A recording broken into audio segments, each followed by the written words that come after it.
Well, this is not going to be the longest of videos in the world because it's a very simple question, realistically. It's a very, very simple question. As put by Wayne Boring, nuclear power for surface warships, advantage, limitations, and whatever else we need to know. Which I've translated in, is nuclear power worth it for surface combatants? And because I realised there are some people who really can't sit through even a 30-minute video, apparently, for the answer, and want the answer immediately. The answer is, it depends on what you want to do and what the realities you face. Because, pretty much, nuclear power's advantage is range and power. If you want to, technically power density. If you want to have a lot of power available for electronic weapons, like lasers and railguns, nuclear power becomes very attractive. If you want to have a near-infinite range and very high speed, because of the power you're able to carry with you, it becomes incredibly attractive. With modern electrical power systems, not direct drive systems, then the range of abilities of nuclear power to be fitted to ships becomes even greater. However, if you are not looking at a globe-trotting navy, if you're only a regional power, or if you're not only seeking an occasional expeditionary capability, not a constant global presence, nuclear power starts to wear off quite quickly because it's expensive and you're going to have to maintain a lot of capabilities, a lot of training for your surface ships to have it. Now, for submarines, it's the trade-off that, well, basically it allows the submarine to never have to surface, which makes it incredibly attractive. There's that advantage there going on there. There's a context. But surface ships are already on the surface, so nuclear power doesn't give them that advantage. And without that as an advantage, do you want it? So let's start off by looking at its beginnings in terms of surface ships. The first nuclear-powered warship that wasn't an aircraft carrier, wasn't designed as something massive, was Long Beach. Long Beach. The thing that actually looks to an extent like a power station stuck aboard a traditional American cruiser hull. And she also has the distinction of being the last cruiser hull cruiser built for the US Navy. They built whatever subsequently called cruisers were built on destroyer leader hulls and destroyer leader shaping, and there is very real rules in terms of specification, subdivision, and various other things that go into making those definitions. Okay, so basically, destroyer leaders could be considered light cruisers, but they weren't called it. They were called destroyer leaders. And then they got made up to cruisers because of politicians worrying about there being a cruiser gap. Not an actual gap in capability, just that the Soviets could claim they had more cruisers than the US Navy, and that was terrible. So what they did was they go, well, we'll call these destroyer leaders, which are light cruisers, cruisers! Okay. As long as we recognise that they weren't cruiser hulls, they weren't built as cruisers, but they are promoted to cruisers, and they then find themselves fulfilling some of the roles sometimes, but often not being used as traditional cruisers. It's okay. We know where we are. A nuclear-powered surface combatant is something we're talking about is something that uses nuclear power to provide drive, to provide its baseload power, preferably, and to provide its propulsion, as in the power to move it. This might be by direct, or by steam turbines, etc. Or it might be indirect, via electric generation. Which again will probably be done by steam turbines, because let's be honest, a nuclear reactor is a very large kettle. It really is. The thing is, this makes a lot of sense. And the advantages for the Americans, especially when they were looking at nuclear power, were very obvious for them in the early days, and this is why they had the nuclear power ships they did. They wanted to build nuclear-powered aircraft carriers, because to move an aircraft carrier around is incredibly expensive. And incredibly time-consuming, and you have to refuel it, and all these other things. And frankly, by making it nuclear-powered, A, you could have more space to carry aviation fuel, because you didn't have to carry as much ship fuel, by a massive margin. Although you could still carry some to refuel your own escorts if you needed to. And B, and this was even more important, B, your carrier suddenly became something that, in terms of refueling, happened on over years. It's a period of years between refueling. So your carrier's available to go. You don't need to worry about filling up a pier side if there's a problem. You can get her to sea. You flick some switches, warm up the reactors, and you get going. The reactors are never turned off. They're lowered down, they're cooled, they're all sorts of things. They're never turned off. And each reactor, I cannot stress this enough, each reactor, doesn't matter if they're the same type of reactor, exact same model, their chemistry is going to be unique to each reactor. Okay? Nuclear reactors, and this is something I'm going to scare you with possibly, have personalities. Because every single one is unique. Every single one is unique. Got it?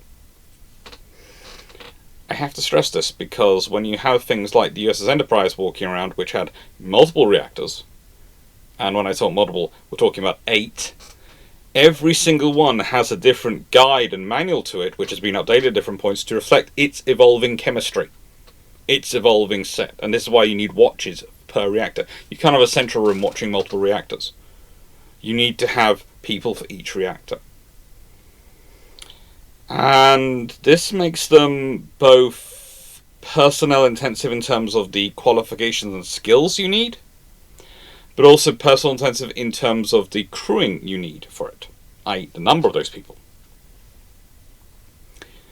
Now, this really should be a point that's going to come up in negative, but it's actually also a positive. Because it means that if you're setting this up as a surface warfare unit, it means that people who go through the nuclear training, but who maybe don't want to be, don't want to be a submariner, or don't pass submarine school, and it does happen occasionally. It does. There are people who fail. Well, you have somewhere you can go use them, which isn't going to waste all that money you spent training them up to be nuclear certified. You've got surface ships, and you can go there. You can be of use. You can be of service. Oh, and by the way, the ship you're going to serve on is not exactly lacking in prestige. Okay, maybe you didn't make the submarine service. Well, sorry. You don't like it. It turned out you really, really didn't like confined spaces. Who would have thought it? We took someone who, using the example, I know of a friend who actually went through this, who comes from the great wide prairies, he's used to massive open space, and always wanted to be a submariner, because his granddad had been one, got there, really hated the confined space of the submarines, really didn't like it. Went on to serve on the surface ships. And did really well on them. But the thing is, that happens. But he'd already done a huge amount of nuclear training, was already very qualified, had done qualifications at university and all sorts of things before he'd even joined the Navy. So he was really useful to them to have. And you have plenty of space for these people to go to.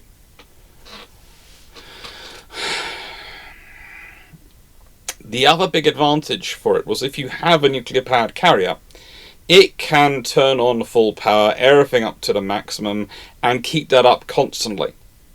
Again, refueling is based on years. It ain't going to be running out of fuel because it's tuning on at the maximum. And the thing is, that means they have the option of doing what we would call regional rapid reinforcement. Okay?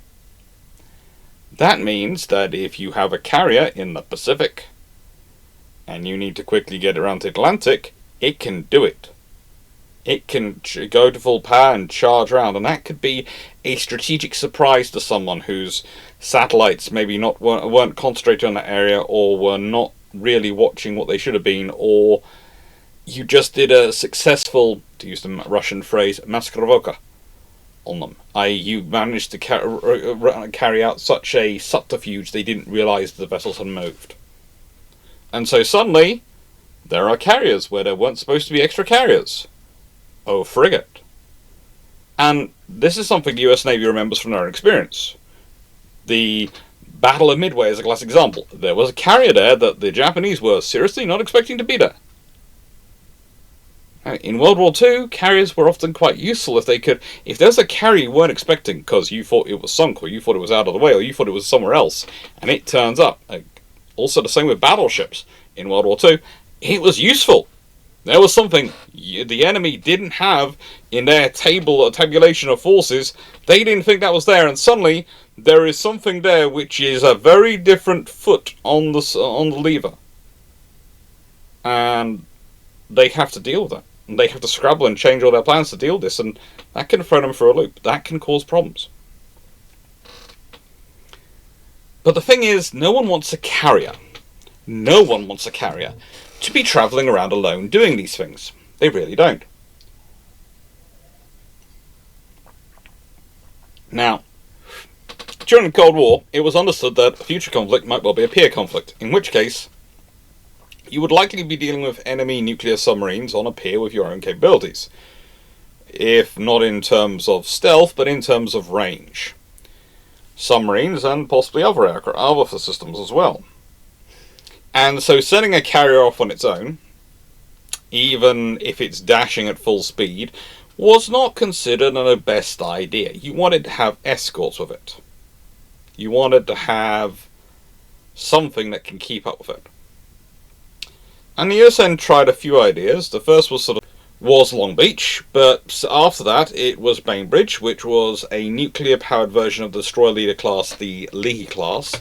And then there was Truxton, which was a nuclear-powered version of the Belknap class destroyer leaders. And these vessels were all pretty good ships, but their idea was, we don't need a lot of these. We don't need a lot of these nuclear-powered vessels, because how often are we going to do it? How often are we going to need to rapidly redeploy a carrier? How often are we going to have, rapidly redeploy it by region, regionally redeploy a carrier? How often? And so they come up with an idea of basically what you need is pretty much one per carrier, one escort.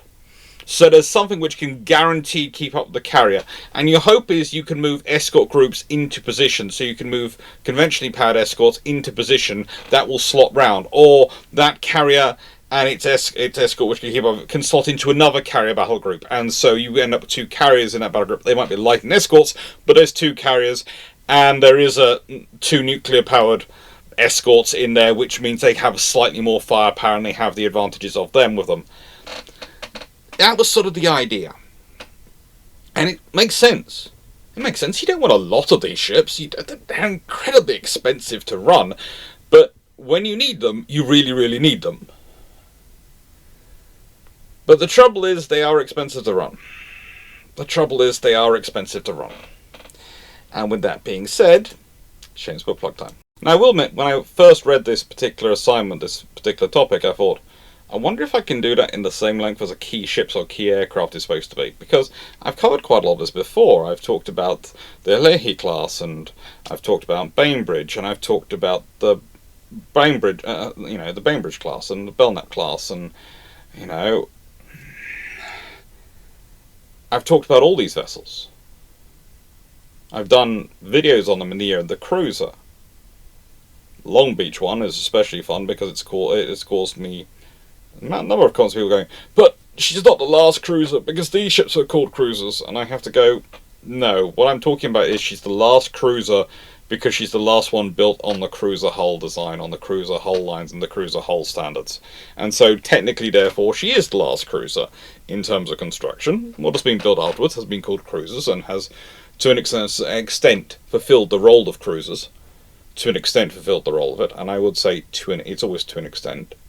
Because I'd argue these days all escorts are cruisers. I would say frigate basically translates as anti-submarine warfare cruiser. Because in peacetime it does the cruising role. It does the presence missions, they do all sorts of things, but beyond what you'd expect a ASW frigate to do if you're going by what an ASW frigate should do by World War II standards, or even 1950s, 1960s standards. They are now, modern days, doing cruiser role. If you look at destroyers, again, they're usually anti-air warfare / general purpose cruisers.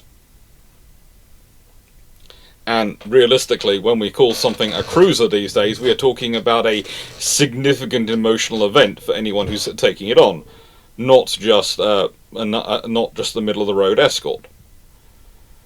And that's fine. That's fine. But they were covered quite heavily in the year of the cruiser. So there's all sorts of stuff. If you want to go hear more about these classes individually, please go look at them. And I'm going to talk about the Soviets in a second as well. Why they went for nuclear power. But also, this is a shameless book plug. Now, the book I have out at the moment is the Destroyer book. There are more books coming. There's a Flower Class Corvette book, which is going to be published on Kindle, and Kindle Direct Publishing, I hope. Directly, just published by me. I'm going down the self-published route because, honestly, I've got the time, I've got the grace, thanks to your support through this channel, through YouTube and Patreon, and all the very kind generosity of all of you, and to me it makes more financial sense because A, I can make the book cheaper, and B, I can make the book exactly what I want it to be, and C, I can both make it cheaper for you and actually I get more money out of it. Which might sound weird, but the amount of money I get from this per book sold versus the amount of money I get from Kindle will be night and day. And yet, the Kindle books, they'll be 45,000 words long. This is about 70,000. And they'll be about... I'm still deciding on the exact price. But I'm thinking... I want to try and make it less than £6. My ideal... My ideal thing would be to make every third book Kindle Unlimited. So basically, if you're part of that subscription service, it's free, and libraries would be free, etc. as well. Because my dream is to spread naval history, and spread a lot of naval history, and the learning of naval history. I don't expect people to agree with my analysis. I really don't. They might agree with it, they might not. But I like to give the evidence, I like to explain my analysis, and I like them to go off and think about it themselves, and think about their own ideas and their own views, because that's the good thing about history. We can all learn the subject, we can also learn from listening to each other's analysis, and hopefully get somewhere closer to the truth, because there's so much which is not written down in history, that it's by talking it through and lots of different lived experiences coming into it that we can get a really good picture of it. Anyway, let's get back to the topic. So the problems I've already to an extent covered, but it's worthwhile thinking about them. It's expensive. It's an entirely different training system. It's expensive. You have to work out how to dispose of them afterwards. It's expensive. You've now got another ship in your task force or in your group which might, if it gets hit and goes boom, go really, really big boom. Because whilst you can sit there and go, well, in theory it shouldn't because of the way we've defended it, the way it's structured in the hull, and how it should all deal with it, and how it should plunge straight into the water if there's any massive failing, and all these things. That's always in theory. And everything in theory is going to work perfectly. And is going to work as you said it should. Reality sometimes doesn't match theory, and we all know that, and one of the key places where reality rarely tries to work with theory is warfare. It's almost as if there's two sides both mutually trying to push the envelope to muck the other one's day up. Just trying to do it. However, that didn't mean that the Americans were the only ones who went for nuclear power. The Soviets also did, and they actually went for nuclear-powered surface ships before they were looking at aircraft carriers. And the Chinese still haven't gone for aircraft carriers, but that's mostly because of where they're looking at operating. For the Soviets, it was rather a similar reasoning to why the Americans had nuclear power, but it was also expensive still. The Kirovs were massive, powerful status ships. They were also, and this is an important thing, part of a Soviet offset strategy. The idea was, if you could have one of these operating somewhere else in the world than the North Atlantic or the Northern Pacific, it would be a suitable distraction to NATO forces who would have to send something off to deal with it. They would have to send something off to deal with it. You have to remember the people who spent the most time studying German surface radar history and the success and failure of German surface radars in the 50s, 60s and 70s were the Soviets. They were obsessed with them. Why? Because they knew that their northern bastion and their various bastions, which they were going to use for their naval defense, as strong as they were, well, they could help if some of the enemy forces were pulled away. And so the idea is this: what can we use to pull enemy surface forces and our forces away? The Svel'dov-class cruisers were part of an earlier strategy along that lines, and the Soviets had kept pursuing cruisers with that capability in mind for quite a long time. They kept an Indian Ocean force and various other forces around the world for literally that purpose. They were to cause trouble in any major war and act as a distraction, something which you had to go and engage with. That if you ignored, well, the problem they would cause would be the absolute breakup of global trading links. And whilst you might think in a global war that doesn't matter, it does. You see, the British are doing quite well in World War II, economically wise, until, well, Malaya falls to the Japanese. Why? Because that means the sterling zone falls, which have been helping buoy up the sterling and help assist with purchasing prices, but also the money made from the sale of the rubber and sale of other goods around the world from the wider empire, but coming through the British interest, the taxation, etc., was coming through, and the money was coming through, was really useful for paying and managing debts. Because what would happen is these governments, colonial governments, would be selling stuff, and the British government would then take a loan from the colonial government. And the colonial government could afford to give them a loan because they were getting hard currency from selling the stuff. Okay, so that's how, to an extent, the British were running it. There were other ways of getting the money as well, but the loans were quite a significant part of it. It's one of the things that's often forgotten is people talk about the American loans to Britain in World War II and World War I, and they are important. I'm not saying they're not. But also go and look up the sheer amount of loans which are taken out to Canada, to Australia, to all sorts of colonial states of the empire and dominions. It's part of how you run the war. And there's also loans going between them, by the way. Sometimes they're getting loans from Britain, which is using the money. It's taking a loan from one, let's say, colony, and it's using that money to provide a loan to a dominion. It's complicated, okay, but it can keep itself afloat as long as there's a measure of trade going on and as long as there's these things working out. This trade is going on in areas which is, and which are not, the main combat zones, are they? Let's be honest, the Indian Ocean for 1939 to 1941 is pretty much a backwater for World War II. Occasionally things happen, but rarely they do. It's the same for much of World War I. Occasionally things happen, but rarely they do. And that's fine. That allows them to keep the economy going. But if you can start disrupting that global economy, if you can start causing trouble with global trade, and those nations which are supposed to be protecting global trade, whose position in the world is in some ways propped up by their protection of global trade and the freedom of movement of goods, don't do anything about it, they might lose their position, and those powers which might be on the fence might no longer be so on the fence when it comes to maybe assisting them, maybe being friendly. And so you create dilemmas by these force structures. You create problems by these force structures.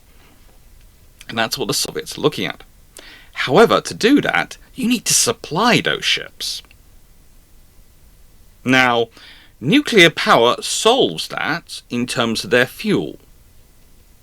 It doesn't solve it in terms of rearming them. They're going to run out of weapons. They are going to run out of weapons. They are going to run out of missiles. They're going to run out of shells. One of the things often forgotten about the Falklands War was that the Royal Navy, very few ships ran out of missiles. Quite a few ships ran out of shells for their 4.5-inch guns. Remember the weapon system, which was supposed to be being replaced by missiles because it was no longer useful anymore? A fair number of ships ran out of their shell supply and had to rearm, reload. Usually they could do it. They were bringing more supplies down. But there was always limitations, and they were burning through shells a lot quicker than anyone expected. I'm talking 5 to 10 times the rate than people were expecting them to be burning up in a major war. So in the nicest way, these ships would also probably be burning up shells very, very quickly. So whilst nuclear power gives you the image that you can do these things, it doesn't necessarily make it a reality. Then you have the other big negative, which is where can you take these things? You see, this is a great big status symbol of national pride and capabilities. But how many ports in the world can you take it into? You see, countries might be completely nuclear free, like New Zealand and a few others. They might be. But the other option, quite a few of them are, is they don't have all their ports nuclear certified. Britain has nuclear submarines, and yet not all our ports are nuclear certified. You can't go into every single port with this. The same with America. Not every port can take a nuclear-powered ship coming into it. Admittedly, that's helped by the fact they only have aircraft carriers, and they are 100,000 tons plus, and so they can't fit into most of the ports which won't take them. But the reality is that's still a limiting factor. It was an issue with Japan for a while. That's the reason why the carrier which was forward deployed to Japan for many years was usually one of the conventionally powered carriers. And then that had to be worked out. It had to be sorted out. So yes. Nuclear power. It does come with costs. It comes with costs beyond the financial. It comes with costs on the diplomatic in terms of your ability to go places. And it comes with costs in terms of the image of, you now have the image of this ship which can go anywhere, which you can deploy to far-flung places, and it should be able to support itself. But the trouble is it'll run out of food, and it'll run out of weapons. And every experience of actual conflict versus theorized conflict we have experienced at any point in history has shown us that we consistently underestimate how quickly we will burn through ammunition. We consistently. And I'm not talking just about one nation, I'm talking every single nation on Earth seems to consistently overestimate the accuracy and lethality of their weapons, their ammunition, and therefore underestimate the amount they will actually have to use to get the job done. It's a constant. So, summary. Is it worth it? Is it worth it? Well, if you have a civilian nuclear industry anyway, and if you have nuclear submarines already, then the difficulty level for entering is remarkably low. If you have an existing carrier program which is nuclear powered, then frankly not having nuclear powered surface escorts is rather strange almost. It's kind of like you're cutting off your nose to spite your face. You're going, oh, you know what? I have all this, I've invested in all this stuff anyway, so I've made the barrier of entry for me into this area functionally zero. And yet, I don't want to do it. I want to save this money. I want to save this money. However, if you're not in that position, if you're not in that position of already having all those things in place, then it's a tougher call. It is a tougher call. It's worthwhile asking this point because, again, the Royal Navy is once again flirting with nuclear power, and I do have a feeling it's doing it like it does many other things in the period. Is it's flirting with it, getting design studies in it to make the case against it because of the cost. Because, frankly, it'll get them into cause more issues with the Treasury than they really want to get involved with. This is the USS Arkansas picture, and she was the last nuclear-powered, we're going to call them cruisers because that's what they were classified, but she's the Virginia, and the Virginias,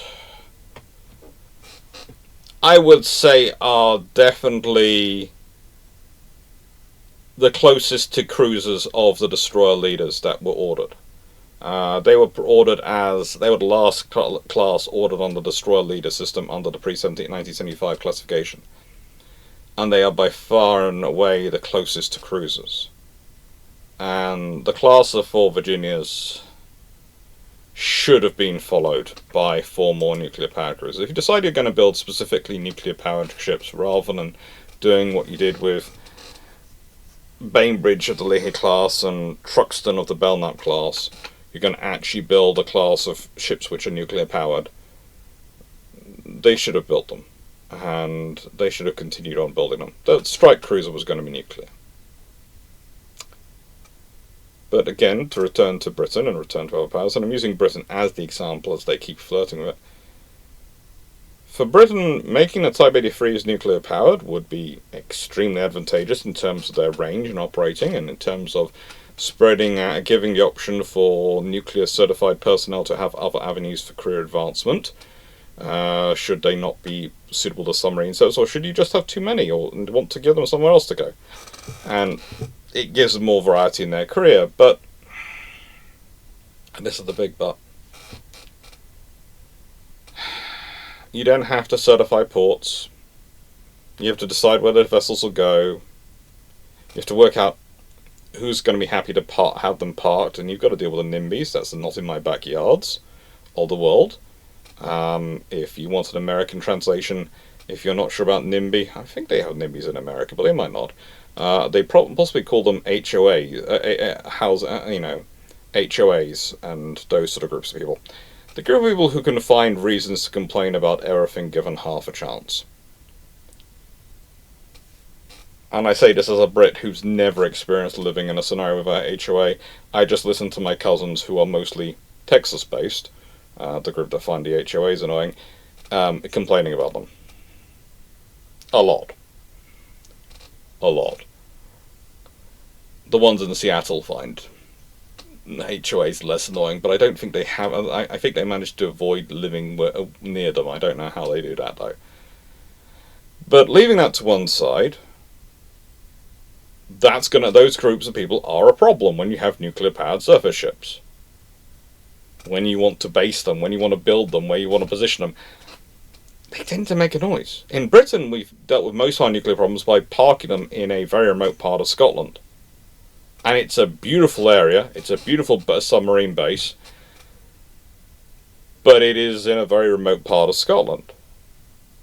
Well, would you want to put your surface ships up there?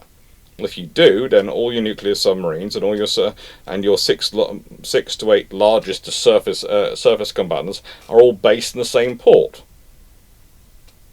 That sounds like a strategic weakness. That sounds like a vulnerability to me. It does sound like a vulnerability, so that's not going to be an option. So your other options in Britain would be what? Plymouth? Portsmouth?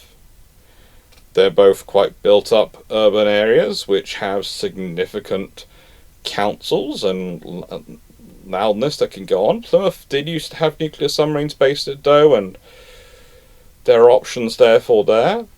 There are options. So, okay, you have to deal with that. You then have to deal with the fact of what ports can they visit in Europe? Can they go visit allies? Can they go visit allies around the world? Can they go visit Australia? They can't visit New Zealand.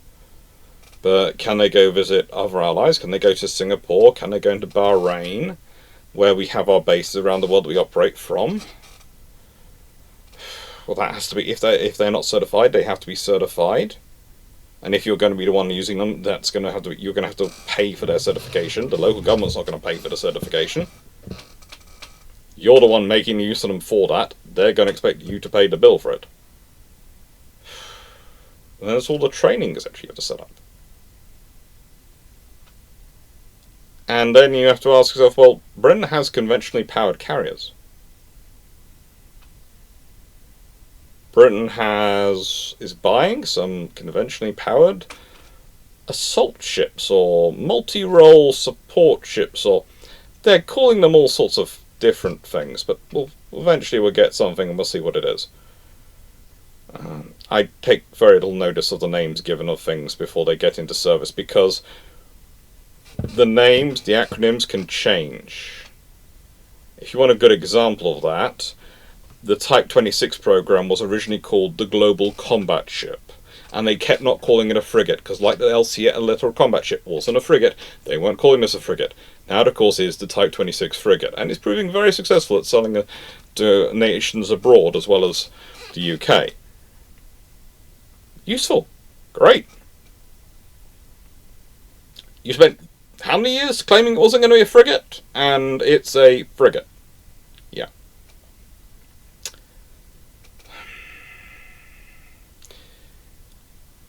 The advantages and the disadvantages in nuclear power.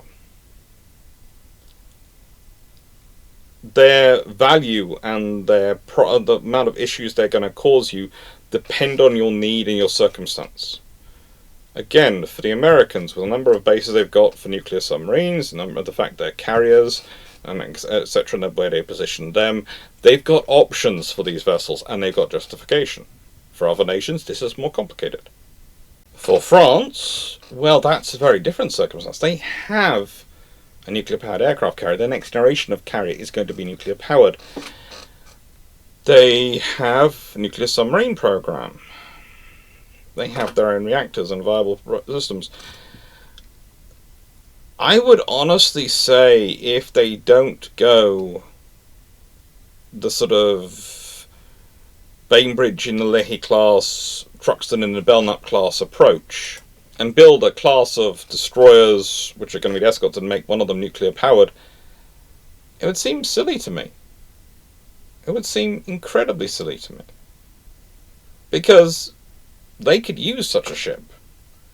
With only one carrier, when they have the carrier available in service, the odds of them needing to have to rapidly redeploy it because it's only one. So it's not like the Americans who have usually one here, one here, one here, so they don't need to rapidly redeploy them. It's a case of the French could have it operate in Atlantic and go, oh, there are issues with our Indian Ocean air territories, or etc. We need to deploy a carrier rapidly. Well, they could redeploy it rapidly if it's got an escort to keep up with it.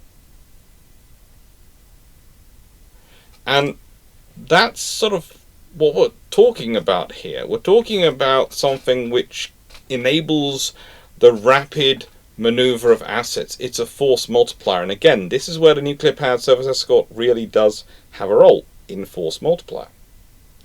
Now you notice I haven't in much of this video up until this point got into the whole future weapons system, and that's because that's part of the summary, because that's going to change things again.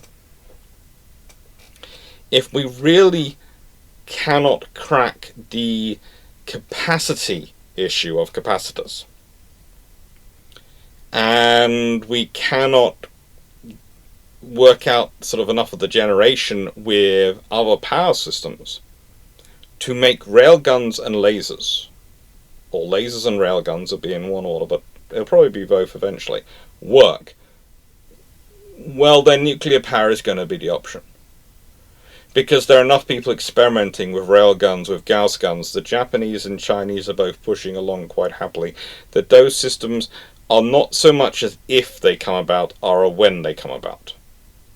And I would argue again, be very careful of saying because X's systems failed, Y's and Z's won't succeed. Because the thing is with the Americans, you tend to use their example, their railgun project, they went in wanting to have an all singing, all dancing system available first generation for their new destroyers.